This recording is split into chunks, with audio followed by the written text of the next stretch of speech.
former patient of a disgraced Dundee surgeon who staged a protest at the SNP's Independence Convention says she will take up the First Minister's offer of a meeting. Theresa Mallet from Fife interrupted Hamza Yousaf's speech at the Caird Hall on Saturday to demand a public inquiry into Professor Sam Eljamel. Lynn Rankin has more. You get a glimpse of what Scotland... Theresa Mallet made her feelings known as she heckled the First Minister at the SNP's Independence Convention. Let's not boo. I'm going to take a minute to talk to that person, everybody, because we are a party.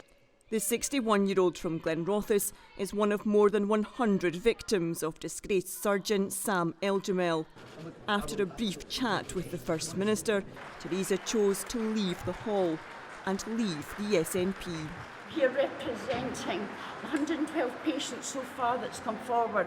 I know there's maybe hundreds more that were maimed and destroyed in 9 Wells by Professor Eljamel.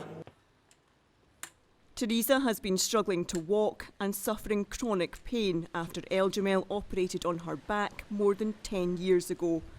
She wants a public inquiry to find out how the former head of neurosurgery at NHS Tayside was allowed to harm patients for 18 years. When I went in for my operation, they knew.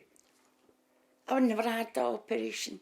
I went near that man. And that's a hard thing for me that I found out. What did he say?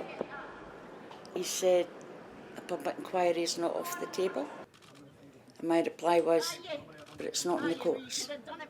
Public inquiry, well, that'll mean we'll get all the people responsible and we'll get them in court under oath.